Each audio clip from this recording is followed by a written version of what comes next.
जय हिंद बच्चों, कैसे हैं आप सब। आशा करती हूँ आप सब स्वस्थ होंगे और खूब मन लगा के पढ़ाई कर रहे होंगे। तो बच्चों आइए अब हम आपका ये जो पद्य काव्य है यहाँ से हमने कल से प्रारंभ किया है। आपको पहले कबीरदास जी के जीवन परिचय को समझाया है और अब ये दूसरा वीडियो आपका जो उनके द्वारा लिखी गई साखी है वहां से संबंधित ये सब देखिए दोहा है। इसको अब हम आज पढ़ेंगे और समझेंगे इसके भावों को कि कबीरदास जी इस दोहे के माध्यम से हमको क्या क्या संदेशा देना चाहते हैं। तो आइए बच्चों अब हम प्रारंभ करते हैं। आप फोकस करिएगा कंसंट्रेशन से सुनने का। जितने ध्यान से भाव विभोर होके पद्य को सुना जाएगा बच्चों, उतने अधिक समय तक हमारे मस्तिष्क पटल पे चीजें बनी रहेंगी, भाव बने रहेंगे, भूलेंगे नहीं और हमारी परीक्षा में हमको अच्छे से काम भी आएगा। तो आइए बच्चों प्रारंभ करते हैं। देखिए यहाँ पर कबीरदास जी क्या कहते हैं। सतगुर हम सूरीज कर एक कहा प्रसंग, और बरसिया बादल प्रेम का भीज गया सब अंग। राम नाम के पट तरे देवै कहूँ कछु नाही, और क्या लय गुरु संतोषी हैं, हंस रहे मन माही। तो भाई बच्चों आइए हम इसके भावार्थ को समझते हैं। कबीरदास जी कहते हैं कि जो सतगुरु हैं, हमारे जो गुरु हैं, वो हमसे अर्थात हमसे रीझ कर तथा प्रसन्न हो करके हमसे एक प्रसंग कहा, हमको एक ज्ञान दिया और उस ज्ञान के रूप में इस प्रकार बादल की तरह वो ज्ञान रूपी प्रकाश इस प्रकार बादल की तरह प्रेम के रूप में बरसा कि मेरा अंग अंग उसमें भीग गया। आगे कहते हैं कि राम नाम के पट तरे अर्थात राम नाम का जो ज्ञान दे दिया, उसके बदले में हम उनको क्या दे सकते हैं। देवे कहू कछु नाही, क्या दे सकते हैं, किस देने की योग्य है। क्या लय गुरु संतोषी है, और क्या लेके गुरु संतोष करेंगे। हौस रही मन मा, यही मन में हमारी हौसला बनी हुई है। आइए बच्चों इसके भावार्थ को समझ लेते हैं। सबसे पहले समझते हैं कि इस पंक्ति के माध्यम से हमें कबीरदास जी क्या कहना चाहते हैं। तो बच्चों इस पंक्ति के माध्यम से कबीरदास जी अपने गुरु के प्रति जो पूर्ण समर्पण भाव होता है ना बच्चों, कृतज्ञता होती है, समर्पण भाव होता है, हम अपने गुरु के प्रति जो सम्मान रखते हैं, उसके बारे में कबीरदास जी ने हमको समझाया है कि गुरु क्या है बच्चों। गुरु ईश्वर के समान है। उनका कहना है कि गुरु ईश्वर हैं और उनसे जो गुरु की अगर कृपा हो गई आप पर तो ईश्वर के प्रति प्रेम आप में उत्पन्न हो जाएगा। तो आइए बच्चों इसके भाव को समझते हैं। संत कबीरदास जी कहते हैं, गुरु की महत्ता बताते हुए गुरु के महत्व का वर्णन करते हुए कहते हैं कि सतगुरु ने हमसे प्रसन्न होकर, ये देखिए बच्चों रीझ कर, फिर से हम इस पे आते हैं। देखिए रीझ कर हमसे प्रसन्न होकर जो हमको ज्ञान का उपदेश दिया है, प्रसंग अर्थात ज्ञान का उपदेश दिया है, उस उपदेश के कारण हमारे हृदय में ईश्वर के प्रति जो सच्चा प्रेम प्रकट हुआ है, सच्चा बरसिया बादल प्रेम का जो सच्चा प्रेम प्रकट हुआ है, वो गुरु के द्वारा दिए गए उपदेश से भक्ति प्रेम और स्नेह रूपी बादलों की ऐसी वर्षा हुई। भक्ति प्रेम और स्नेह रूपी बादलों की ऐसी वर्षा हुई कि क्या कहते हैं इसमें बच्चों, जिससे कि वो कह रहे हैं कि जिससे मेरा अंग अंग इस प्रकार से वर्षा हुई, किसकी, भक्ति की, प्रेम की, स्नेह की, कि मेरा अंग अंग उसमें क्या हो गया बच्चों, भीज गया सब अंग। आगे अर्थात बच्चों ये समझा रहे हैं गुरु कबीरदास जी कि जो गुरु के उपदेश से जो हमारे हृदय में ईश्वर के प्रति जो प्रेम भावना उत्पन्न हुआ है, वो उसी प्रेम से मन को शांति भी मिलती है। हम ईश्वर की भक्ति करते हैं, हम बहुत उलझे रहे बच्चों, लेकिन अगर मंदिर में चले जाएं, अपने ही घर के मंदिर में मत्था टेकते हैं, भगवान के सामने खड़े होते हैं, तो कितना शांत महसूस होता है मन। तो वही कबीरदास जी हमको संदेश देना चाहते हैं कि जो मानव जीवन है ना बच्चों, उसमें गुरु का अत्यधिक महत्व कबीरदास जी ने बताया है। आगे फिर कहते हैं कि राम नाम के पट तरे देवे को कछु नाही, और फिर कहते हैं कि क्या लय गुरु संतोषी हैं, और हंस रहे मन माही। देखिए बच्चों, राम नाम के पट तरे देवे कहू कछु नाही, और क्या लय गुरु संतोषी हैं, हंस रहे मन माही। तो यहाँ से भी बच्चों फिर से आइए भावार्थ को समझते हैं। यहाँ पर कबीरदास जी फिर कहते हैं कि मेरे गुरु ने जो राम नाम का महत्व समझाया है, ये देखिए राम नाम के पट तले महत्व समझाया है। मेरे गुरु ने जो राम नाम का महत्व हमको समझाया है वो अमूल्य है, उसका कोई मूल्य नहीं है। इस मूल्य ज्ञान के बदले मैं अपने गुरु को दक्षिणा के स्वरूप में क्या दूं, देवे को कछु नहीं। मतलब वो सोच रहे हैं कि क्या दें अपने गुरु को दक्षिणा के रूप में, अपने गुरु को मैं दक्षिणा के रूप में क्या दूं, ये सोच रहे हैं। आगे फिर कहते हैं कि जिससे मुझे संतोष की प्राप्ति हो। हम जब दक्षिणा के स्वरूप में गुरु को अपने देंगे तो मुझे भी संतोष लगेगा कि हाँ, हमारे गुरु ने हमको ज्ञान दिया तो हमने उनको दक्षिणा स्वरूप कुछ दिया। अर्थात राम नाम के तुल्य मेरे पास कोई भी ऐसा कुछ भी नहीं। अर्थात उनका कहने का मतलब ये है बच्चों कि गुरु ने जो हमको संदेश दिया है राम नाम का, उसके बदले में पटतरे अर्थात बच्चों बदले में मैं कुछ देने के समर्थ नहीं हूं अपने गुरु को। फिर आगे कहते हैं कि मेरे मन में जो गुरु दक्षिणा देने की प्रबल इच्छा है, परंतु मेरी भावना और अभिलाषा ही मन में रह गई। क्यों? क्योंकि जो हमारे गुरु ने इतनी बड़ी राम नाम की भक्ति, राम नाम की ज्ञान प्रेम हमें दिया है, उसके बदले हम क्या दे सकते हैं? उसके बदले तो हर चीज बहुत छोटी होती है। तो आगे फिर कहते हैं बच्चों, इसलिए क्या गुरु लय संतोषी हैं और हौस रहे मन माही। इस प्रकार फिर कहते हैं परंतु मेरी जो भावना अभिलाषा है मन ही मन में हौस रही मन माही। अर्थात जो मेरी अभिलाषा है कि मैं अपने गुरु को कुछ दक्षिणा स्वरूप दे सकूं, ये मन ही मन में रह जाएगी, क्योंकि मैं समर्थ नहीं हूं कि इतना बड़ा जो ज्ञान दे दिए हमारे गुरु, उसके बदले मैं उनको क्या दूं। मेरे पास तो ऐसा कुछ नहीं है।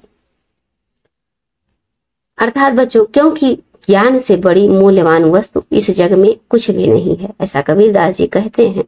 हमें संदेश भी देते हैं इसी के माध्यम से बच्चों कि ज्ञान से बड़ी मूल्यवान वस्तु हमारे पास कुछ भी नहीं है और इसके मूल्य को हम भी कभी चुका नहीं सकते। इसका मूल्य कभी भी चुकाया नहीं जा सकता। क्यों? क्योंकि ज्ञान एक मूल्यवान वस्तु है। बच्चों देखिए, ये जो कबीरदास जी हम लोगों को संदेश दे रहे हैं ना, अपने अब एग्जाम्पल ले लीजिए, सिंपल सरल भाषा में जो हम आपको समझा रहे हैं। आपके पास बहुत सुंदर सुंदर कपड़े हों और हर प्रकार की ज्वेलरी हो, हर चीजें हो आपके पास उपलब्ध, पहनने को तमाम प्रकार की चीजें हों और आपके पास पुस्तक हो, तो आप अगर उन सब चीजों में एक हर मित्र को, हर फ्रेंड को, बहन को, रिश्तेदारों में देते रहेंगी तो क्या वो रहेगा आपके पास? जो आपके पास वस्तु है खत्म हो जाएगा। लेकिन जो आपके पास पुस्तक है और उससे जो आपने ज्ञान अर्जन किया, वो आप जितने लोगों को बताएंगे, अपने सहपाठियों में, अपने माता पिता को। जैसे आप ये वीडियो देख रही हैं, ये जो हम आपको समझा रहे हैं आप देख रही हैं, अब ये चीज जितनी बार आप सबको बताएंगी उतनी बार आपका बढ़ता जाएगा। लेकिन आपके पास कोई वस्तु हो बच्चों तो क्या वो बढ़ेगा? जितनी बार आप देते जाएंगे उतनी बार वो चीज खत्म होता जाएगा, घटता जाएगा। तो यही संदेश हमको कबीरदास जी कह रहे हैं कि शिक्षा एक मूल्यवान वस्तु है और उसको जो देते हैं वो गुरु भी मूल्यवान है। तो आइए बच्चों, अब इसी के साथ हम नेक्स्ट पंक्ति में चलते हैं। ये देखिए यहाँ पर थर्ड पंक्ति, जब गोविंद कृपा करी तब गुरु मिलिया आई, ओ माया दीपक नर पतंग भ्रमी भ्रमी वे पड़ंत। माया दीपक नर पतंग भ्रम भ्रम इवे पड़ंत। ओ कहे कबीर गुर ज्ञान थे एक आध उबरंत। देखिए बच्चों, यहाँ से है ज्ञान प्रकाशिया गुर मिलिया जिन सो जिन बिसर जाए। और जब गोविंद कृपा करी तब गुरु मिलिया आई।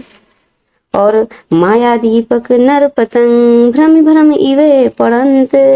और कहे कबीर गुर ज्ञान थे एक आधे उबरंत। आइए बच्चों, इसके भावार्थ को हम समझते हैं।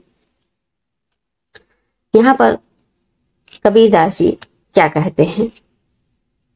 प्रस्तुत जो पंक्ति है ना बच्चों, इसमें ईश्वर की कृपा के फलस्वरूप ही गुरु की प्राप्ति होती है, ऐसा कबीरदास जी कहते हैं। इसके भाव को समझाते हुए कहते हैं, कि जो सच्चा गुरु जब जब सच्चा गुरु मिलते हैं ना, या सच्चा गुरु मिलने पर चारों ओर ज्ञान का प्रकाश फैलता है। यहाँ देखिए, ज्ञान प्रकाश या गुरु मिल, या जब गुरु मिल जाते हैं तो ज्ञान का जो प्रकाश है बच्चों फैल जाता है, ज्ञान का प्रकाश हो जाता है। तो जिन बिसर जाए, और ज्ञान का प्रकाश फैल जाता है। अतः जो हमें गुरु ज्ञान देते हैं उसे कभी नहीं भूलना चाहिए। बिसर जाए अर्थात सो जिसे जिन बिसर जाए कभी भूलना नहीं चाहिए। फिर आगे कहते हैं कि जब गोविंद कृपा करी तब गुरु मिलिया आए। फिर आगे कहते हैं बच्चों कि उसे कभी नहीं भूलना चाहिए कि जो जब सच्चा गुरु, जब ईश्वर की कृपा होती है हम पर, तभी हमको सच्चा गुरु मिलता है। अर्थात बच्चों, आपको जब लिखना हो तो आप शब्दों में लिख सकते हैं कि कबीरदास जी कहते हैं कि गुरु मिलने पर जो चारों ओर ज्ञान का प्रकाश फैलता है, वो गुरु हमें ज्ञान देता है। अतः गुरु हमें ज्ञान देता है, और गुरु कभी नहीं गुरु को हमें कभी नहीं भूलना चाहिए। फिर आगे कबीरदास जी कहते हैं कि मुझे सच्चा गुरु तभी मिला जब मुझ पर ईश्वर की कृपा हुई। अर्थात बच्चों, ये संदेश दे रहे हैं कि जब ईश्वर की कृपा होती है ना, तभी कुछ अच्छे कार्य या कुछ भी होता है, जो भी होता है उस पर आपकी ईश्वर की कृपा होती है। ये आप अपने मन में विश्वास बना लीजिए। आपका पढ़ने में मन लग रहा है बच्चों, तो आप समझ लीजिए कि आपके ऊपर ईश्वर की बहुत बड़ी कृपा है। क्योंकि पढ़ना किसी को अच्छा नहीं लगता, और जिस किसी को बच्चों को पढ़ने में मन लग रहा है तो ये बहुत बड़ी बात है, उस पर वास्तव में ईश्वर की ही कृपा है। आगे फिर कहते हैं बच्चों कि माया दीपक नर पतंग और भ्रम भ्रम इवे पड़ंत और कहाँ कबीर गुरु ज्ञान थे एक आध उभरंत। इसके माध्यम से हमको कबीर जी समझाते हैं कि जो जिस प्रकार दीपक के प्रकाश से आकृष्ट होकर कीट पतंगे जलकर मर जाते हैं। जब दीपक जलता है, कोई रोशनी बत्ती जलती है बच्चों, जला के देखिए तो खासकर जो ठंड का मौसम जब शुरुआत होता है तो कीड़े बहुत गिरने लगते हैं। तो देखिए, अगर जलने वाली चीज है, लैंप हो गया, तो इसमें क्या होता है कि आके कीट पतंगे वहां से लिपटती हैं और जलकर मर जाते हैं। तो वही हमको बता रहे हैं, उसी प्रकार से एग्जाम्पल देते हुए कबीरदास जी बता रहे हैं कि उसी प्रकार से मनुष्य भी मोह माया के बाहरी आकर्षण के जाल में फंसकर स्वयं को नष्ट कर देता है। देखिए, भ्रम भ्रम इवे पड़न, माया दीपक नर पतंग। जिस प्रकार दीपक जो है, दीपक जलने पर क्या है, कीट पतंग जो होते हैं जलकर भस्म हो जाते हैं, उसी प्रकार से ये भ्रम भ्रम इवे पड़ंत, ये मनुष्य भी उसी प्रकार से मोह माया में जो बाहरी आकर्षण होता है, सुंदरता होती है, बाहरी सुख सुविधा होती है, उसके आकर्षण में, उसी जाल में फंस कर व्यक्ति नष्ट हो जाता है। आगे फिर कहते हैं कि कहे कबीर गुरु ज्ञान थे एक आध उपरंत। फिर आगे कबीर कहते हैं कि ये जो मोह माया के बंधन से मुक्त पाना एक गुरु ज्ञान से ही संभव होता है। लेकिन बच्चों, आगे फिर कहते हैं कि परंतु गुरु ज्ञान से भी सभी को मुक्ति नहीं मिल जाती। उसमें भी आवश्यक नहीं है कि सबको मुक्ति मिल जाए। इस संसार के इस जीव जगत में कोई बिरला ही प्राणी ऐसा होता है जो गुरु ज्ञान से मोक्ष प्राप्त कर लेता है, अमर हो जाता है और जन्म मरण के बंधन से मुक्त हो जाता है। ये बच्चों जो हम वाक्यों में बोल रहे हैं, ये आप रोक रोक के आप ऐसे लिखते हुए इसको क्या कहते हैं, लिख कर, और इसके भावों को जो हम बोल रहे हैं इसको आप लिख सकते हैं। वैसे हम क्वेश्चन एग्जाम तक करवाएंगे बच्चों आपको, लेकिन आप अगर आप कॉपी में लिख लेंगे तो आप बीच बीच में रिवीजन करते रहेंगे। तो आप कोशिश कीजिएगा कि लिख लीजिएगा। आइए बच्चों, अब हम नेक्स्ट इस पंक्ति पे चलते हैं। जब मैं था तब गुरु नहीं, अब गुरु है महम नाही, और प्रेम गली अति साकरी तामे दो ना समाही। भगति भजन हरि नाम है दूजा दुख अपार, और मनसा वाचा कर्मणा कबीर सुमिरन सार।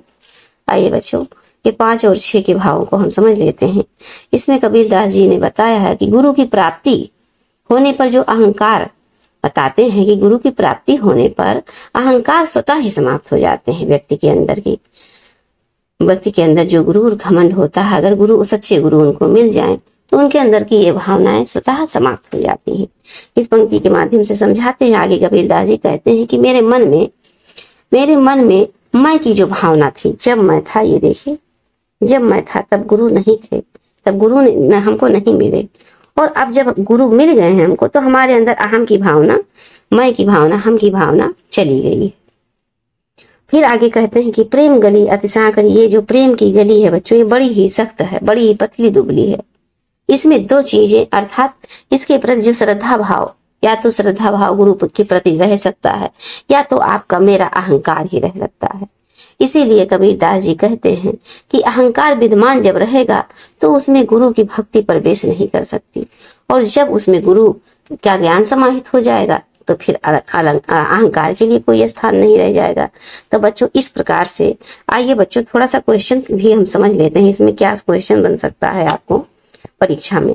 तो इसमें क्वेश्चन ये बनेगा बच्चों की भाषा कैसी है, और भाषा तो आप अच्छे से जानते हैं, आपने जीवन परिचय भी पढ़ा होगा, पढ़ा है हमने। उसमें भाषा उनकी ज्यादातर सधुकड़ी है, उसमें भाषा सधुकड़ी है, और गुण में प्रसाद गुण है, और छंद ये देखिए दोहा छंद है। दोहा का पहचान देखिए बच्चों, ये जो अंतिम शब्द होते नहीं है, ये मिला जुला रहेगा, इसमें लय तुक बना रहेगा, तुक बना रहेगा। माही, समाही, ये देखिए अपार, सार, ये देखिए लाई, बुझाई, ये आपको पहचान कराता है किसका, दोहा का। ये 100% आप फिर वहीं पर दोहा ही लगाइएगा बच्चों, दोहा। आगे फिर और क्वेश्चन बन सकता है कि शैली कैसी है, तो चूंकि गए पद में है ये, तो इसलिए मुक्तक शैली है। रस कैसा है, तो इसमें शांत रस दिख नहीं रहा है बच्चों, शांति की भाव में अपनी बात कह रहे हैं। भक्ति रस भी आप लगा सकते हैं, लेकिन ये भक्ति रस कम होगा, यहाँ शांत रस ज्यादा होगा, क्योंकि यहाँ पर उपदेश दे रहे हैं कबीरदास जी, शिक्षा दे रहे हैं, बता रहे हैं इस पंक्तियों के माध्यम से। गुरु और शिष्य के प्रेम को गुरु मिलते हैं तो कैसा हो जाता है जीवन, गुरु के ना मिलने पर कैसा होता है जीवन, इस प्रकार से बताते हैं बच्चों। और यहाँ पर देखिए अलंकार भी पूछ सकता है आपसे कि किस प्रकार का अलंकार है। तो यहाँ पर बच्चों देखिए प्रेम गली देख रहे हैं, ये देखिए प्रेम रूपी गली, प्रेम गली अर्थात प्रेम रूपी गली, तो यहाँ पर रूपक अलंकार हो जाएगा बच्चों। तो देखिए अनुप्रास अलंकार, देखिए अनुप्रास अलंकार कर देखने के लिए देखिए हम हैं, हम, ये देखिए हा की वर्ण की आवृत्ति हो रही है ना, तो जब वर्णों की आवृत्ति हो, एक से अधिक वर्णों की आवृत्ति हो, एक ही वर्ण कई बार आ जाए, तो वहां पर अनुप्रास अलंकार भी हो जाता है बच्चों। तो आइए हम नेक्स्ट यहाँ पर क्या है आपका, हाँ 5वां, ये देखिए 1 मिनट बच्चों, हाँ 6ठा नंबर देखिए भगति भजन, भगति भजन हरिनाव है। क्या कहते हैं कि भगत भजन हरिनाव है, दूजा दुख अपार, और मनसा वाचा कर्मणा, और कबीर सुमिरन सार। ये देखिए बच्चों फिर से हम इसको हाईलाइट करते हैं, भगति भजन हरिनाव है, दूजा दुख अपार, और मनसा वाचा कर्मणा, कबीर सुमिरन सार। इसके भाव को आइए बच्चों हम समझ लेते हैं। यहाँ पर कबीरदास जी कहते हैं कि मनुष्य के लिए परमात्मा की भक्ति और भजन नाव के समान उपयोगी है। कैसा है बच्चों, भगति किसकी, भगवान ईश्वर की, हरि की भगति और भजन ये क्या है, नाव के समान है। दूजा दुख अपार, दूसरा कहते हैं कि परमात्मा की भक्ति और भजन के अतिरिक्त जो अन्य सभी साधन दुखों से परिपूर्ण है, अर्थात अन्य सभी जो भी सुख हमको है उसमें दुख भरा हुआ है। और इसी भक्ति रूपी नाव से, इस भक्ति के साधन से अर्थात ईश्वर की भक्ति करते हुए ये संसारी जो दुख रूपी सागर है इसको हम लोग पार कर लेते हैं। मनसा वाचा कर्मणा और कबीर सुमिरन सार, ये जो दुख रूपी सागर है जीवन का, इसको हम किससे, भगवान की, ईश्वर की भक्ति करने से, और इस दुखी रूपी सागर को पार कर सकते हैं। इसलिए मनुष्य को मन वचन और कर्म से हरि नाम का स्मरण करते रहना चाहिए। यही इस जीवन का परम सत्य और सार है। इस पंक्ति, इस दोहे के माध्यम से हमको कबीरदास जी ईश्वर के प्रति श्रद्धा भाव और भक्ति का संदेश देते हैं बच्चों। आइए अब यहाँ देखिए 7 नंबर को, कबीर चित्त चमंकिया 14 लागी लाई, और हरि सुमिरन हाथू घड़ा, और बेगे लेहु बुझाए, अंसड़ियां झाई पड़ी पंथ निहार निहार, और जी भड़िया छाला पड़िया राम पुकार पुकारी। तो आइए इस पंक्ति में बच्चों क्या कह रहे, साखी में संत कबीर ने संसार के दुखों से मुक्त पाने का एकमात्र उपाय क्या बताया है, ईश्वर का स्मरण, ईश्वर का ध्यान बताया है बच्चों। तो आइए इसके भावों को समझते हैं। कहते हैं कबीरदास जी कि अब हमारे पास ईश्वर और ईश्वर का स्मरण रूपी घड़ा है। क्या है, ईश्वर का स्मरण रूपी घड़ा है। ये देखिए हाथ ये घड़ा है। कहते हैं कि जो ज्ञान हृदय में, हमारे जो हृदय में ज्ञान, इस गुरु के द्वारा दिया गया ज्ञान की ज्योति जो फैली हुई है, इसके कारण उसे संसार में चारों ओर विषय वासनाओं की जो आग लगी है। बच्चों एक बार फिर से समझ लेते हैं इसको। यहाँ पर कबीरदास जी कहते हैं कि जो हमारा हृदय है, कबीर ये चित्त अर्थात हृदय बच्चों, चित्त अर्थात ये हृदय, ये जो हृदय है हमारा, ज्ञान की ज्योति फैल गई है, जिसके कारण उन्हें संसार के चारों ओर विषय वासनाओं की जो आग लगी हुई थी वो दिखाई दे रही है। चहुदिश लागी लाए, जो चारों तरफ जो आग चमक रही है, चमंगिया अर्थात चमक रही है, वो दिखाई देने लगी है। कह रहे हैं कि अब हमारे हाथ में सुमिरण, हरि सुमिरण हाथ हो घड़ा, हमारे हाथ में ईश्वर का स्मरण रूपी है, सुमिरन रूपी घड़ा है, जिससे शीघ्र ही इन विषय वासनाओं रूपी जो अग्नि है इसको बुझा लेना चाहिए। अर्थात भाव ये है बच्चों कि जो सांसारिक जाल से मुक्त एकमात्र उपाय ईश्वर का स्मरण करना है, और ईश्वर स्मरण के द्वारा ही दैविक और भौतिक दुखों से हमको मुक्ति मिल सकती है। आगे बच्चों फिर कहते हैं, देखिए अनसणिया, ये देखिए अनसणिया झाई पड़ी, ये पंथ निहार और जी भड़िया, छाला पड़िया और राम पुकार। तो देखिए इसके भाव में क्या है, कह रहे हैं बच्चों कि कबीरदास ने विरह से व्याकुल जीवात्मा के दुख को दर्शाया है। कह रहे हैं कि कबीरदास जी कि परमात्मा रूपी जो प्रियतम की राह देखते देखते मेरी आंखें इतनी थक गई हैं कि अब उनके सामने अंधेरा छाने लगा है। ये देखिए बच्चों, कह रहे निहार पंथ निहार, रास्ता देखते देखते ईश्वर की आंख में क्या है, अब छाया दिखने लगा है। उनका नाम जो है बच्चों, ये जी भड़िया, छाला पड़ गया, नाम पुकार राम का नाम पुकारते हमारे जीव में छाला पड़ गया है। अर्थात निरंतर उनके नाम को पुकारता हूँ, परंतु उन्होंने मुझ पर अभी तक कोई कृपा नहीं की। आगे देखिए बच्चों, ये आपका दोहा नंबर 9। जगत चबैना काल का, कछु मुख में कछु गोद, वो जब मैं था तब हरि नहीं, अब हरि है मैं नाही। 1 मिनट बच्चों, देखिए झूठे सुख को सुख कहे, मानत है मन मोद, वो जगत चबैना काल का, कछु मुख में कछु गोद, जब मैं था तब हरि नहीं, अब मैं हूँ हरि नाही, अब हरि है मैं नाही, वो सब अंधियारा मिट गया, जब दीपक देखा माही। आगे फिर समझाते हैं बच्चों, देखिए कबीरदास जी कहते हैं कि परमात्मा रूपी जो प्रियतम है, ये देखिए बच्चों परमात्मा रूपी जो प्रियतम है, अब ये जो जीवन रूपी जो संसार है क्षण भंगुर है, बता रहे हैं ये जो जीवन रूपी जो संसार है ये झूठे सुख है, ये संसार के जो झूठे सुख हैं बच्चों, देखिए थोड़ा सा, हाँ ये जो झूठे सुख हैं, ये जग रूपी संसार का जो क्षण भंगुर अर्थात झूठे सुख हैं, ये बहुत कम समय के लिए हैं, लेकिन फिर भी मनुष्य भौतिक सुख साधनों के उपयोग को ही सच्चा सुख मानता है, और वो मोह माया से कि झूठे सुख को ही अपना सच्चा सुख मानने लगा है। आनंद की अनुभूति करता है इसी सुख में, और ये संपूर्ण संसार काल अर्थात मृत्यु का चबैना जो है, जिसको क्या है निरंतर चबा कर समाप्त कर देगा।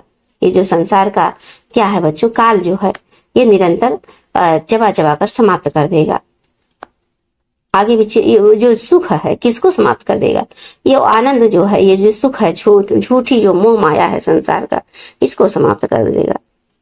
फिर आगे कहते हैं देखिए चबैना काल का जो इसको समाप्त कर देगा। आगे कहते हैं बच्चों कि संसार को नष्ट करने का काल का ये जो क्रम निरंतर चल रहा है, अतः मनुष्य को भौतिक सुखों को त्याग कर ईश्वर भक्ति में सच्चा सुख अनुभव करना चाहिए। इस दोहे के माध्यम से हमको कबीरदास जी ये समझाने का संदेश देने का प्रयास कर रहे हैं। फिर आगे कहते हैं कि जब मैं था, कह रहे हैं बच्चों अर्थात जब मेरे अंदर, जब मैं अहंकार में डूबा हुआ था तब प्रभु को नहीं देख पा रहा था, लेकिन अब जब ज्ञान रूपी प्रकाश मेरे अंतर मन में प्रकाशित हुआ है, तब अज्ञानता का अंधकार स्वतः ही मिट गया है और ईश्वर के साक्षात दर्शन भी हो गए हैं। ज्ञान रूपी दीपक के प्रकाश ने अंधकार रूपी अंधियारा मिट गया। ज्ञान रूपी देखिए सब अंधियारा मिट गया। ज्ञान रूपी दीपक के प्रकाश में सभी प्रकार के अंधियारा मिट गया। जब दीपक देखा माए, जब ज्ञान रूपी प्रकाश मिला। अतः बच्चों, परमात्मा से मिलने के लिए यह आवश्यक है कि हमें अंधकार रूपी अज्ञान और अहंकार को नष्ट करना होगा। आइए बच्चों, अब नेक्स्ट पंक्ति में चलते हैं। और ये देखिए 15 पंक्ति है और हम पंक्ति नंबर 11 से प्रारंभ करते हैं। कबीर कहा गर्भियो ऊंचे देखी आवास, और काल ही परियूं भवें, और लोटना ऊपर जामे घास। यहूं ऐसा संसार है जैसा स्वयंवर फूल, और निस दिन दस के व्यवहार को झूठे रंग न भूल। यहाँ पर कभी कहते हैं कि जो गर्व करते हैं, कबीरदास जी कहते हैं कि ये जो पूरा संसार है ना बच्चों, ये जो संसार है, यहाँ व्याप्त जो सभी भौतिक सुख साधना है वो बहुत क्षण भर के लिए है, बहुत कम समय के लिए है। आगे फिर कहते हैं कि इसीलिए मनुष्य को कभी भी ऊंचे महलों तथा धन दौलत पर गर्व नहीं करना चाहिए, क्योंकि ये सभी वस्तुएं नाशवान हैं। अतः कुछ ही दिन में ये धरती पर गिरकर नष्ट हो जाएंगी और इन पर घास उग जाएंगी। बता रहे हैं बच्चों, देखिए ऊपर जामे घास, तो इन पर घास उग जाएंगी।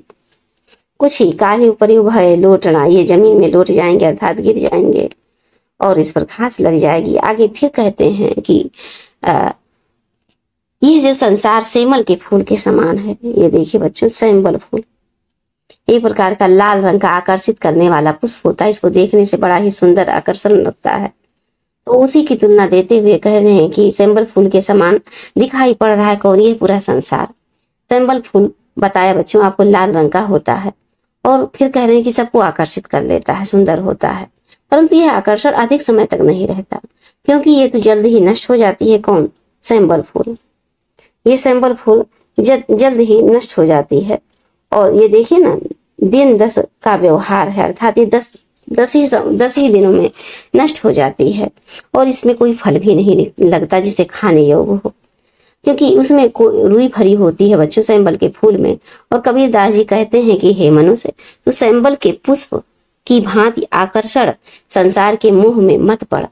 यह आकर्षण कुछ ही समय के लिए है बच्चों। इस प्रकार से यहाँ पर भी उपमा अलंकार है। जैसे सेम्बल फूल, संसार की तुलना, देखिए कबीरदास ने संसार की तुलना सेम्बल के फूल से की है। इसलिए यहाँ पर सेम्बल फूल क्या है बच्चों? एक जो आपके सामने है, आप इसको देख सकते हैं। और जो संसार पूरा जो मतलब ये संसार है, संसार एक बड़ा बहुत विस्तार में हो गया और सेम्बल फूल एक छोटा पौधा हो गया। तो यहाँ पर उपमेय और उपमान की तुलना हो रही है, इसलिए क्या है बच्चों? ये उपमा अलंकार है। और फिर अनुप्रास अलंकार भी यहाँ पर है। देखिए बच्चों, ये देखिए दादा की हो रही है ना, ये देखिए दिन 10, इस प्रकार से अनुप्रास अलंकार है। अब आइए बच्चों नेक्स्ट पंक्ति में चलते हैं। लास्ट 3 पंक्ति हम लोग तैयार कर लेते हैं। कह रहे हैं कि यह अवसर, यहाँ यह अवसर चेत्या नहीं, पशु जीव पाली देह, राम नाम अजानिया नहीं, अंत पड़ी मुख से है, यह तन काचा कुंभ है, लिया फिरे था साथ, और सबड़ा सब ढबका लागा फूट गया, और कछु न आया हाथ। और कबीर कहा गरबियो देही देखी सुरंग, और बीछड़िया मिले वो नहीं, और ज्यों कांजली भुवंग। इस प्रकार से बच्चों हम यहाँ पर कबीरदास जी हमको समझाते हुए कह रहे हैं कि ये जो मानव जीवन है बच्चों, ये अमूल्य है। क्या है? ये जो मानव जीवन है ये अमूल्य है। यहाँ पर देखिए, राम नाम जानिया नहीं, ये देखिए, यह अवसर चेतिया नहीं, पशु ज्यों पाली देह, पस की समान देह को पाल लिया। ये अवसर, इस समय, ये जो समय है बड़ा ही मूल्यवान है।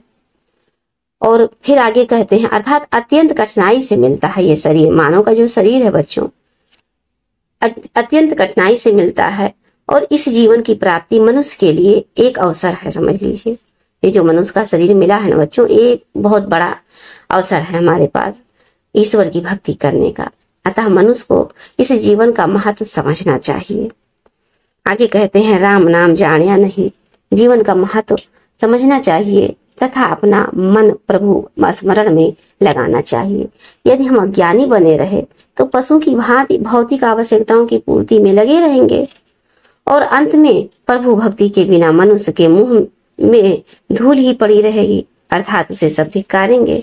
अतः परमात्मा का स्मरण ही मनुष्य का प्रथम कर्तव्य है और इसी से वो मोक्ष की प्राप्ति कर सकता है। बच्चों, यहाँ पर कबीर दास जी ने, आपने देखा होगा पिछली सारी पंक्ति में यही सीख दिया है कि हमको ईश्वर की भक्ति करनी चाहिए, गुरु का सम्मान करना चाहिए, ईश्वर की भक्ति ही करते रहना चाहिए।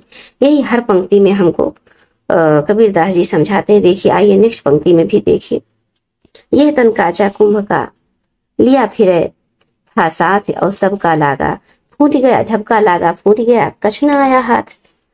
कहते हैं कि हे मनुष्य, तू जिस शरीर को अपना समझ कर सदैव उसे स्वस्थ व संभाल कर रखता है, वो शरीर तो एक घड़े के समान है जो कष्ट आने पर क्षण में नष्ट हो जाएगा।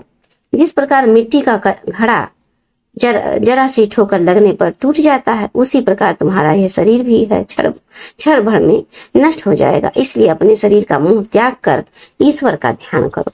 आगे और अंतिम पंक्ति है बच्चों, बहुत इंपॉर्टेंट है। ये कह रहे हैं इसमें कबीर दास जी की, आगे देखिए बच्चों, कबीर कहे अगर अभियो, हे कबीर दास जी कहते हैं कि हे जीव, तू व्यर्थ ही इस शरीर की सुंदरता पर गर्व करता है, व्यर्थ ही अपनी हर चीजों पर गर्व करता है। मेरे पास धन है, दौलत है, सुंदरता है, बच्चे हैं, बहुत बड़ी बड़ी गाड़ी बंगला, हर दुनियादारी, बहुत सारी चीजें, व्यर्थ ही सब पे घमंड कर रहा है। ये तो तुझे बस इस प्रकार छूट जाएगी जिस प्रकार सांप के शरीर से उसकी केचुली छूट जाती है। देखिए बच्चों, ये बिछड़िया जीव कांचली भुवंग अर्थात सांप और कांचली अर्थात बच्चों केचुली।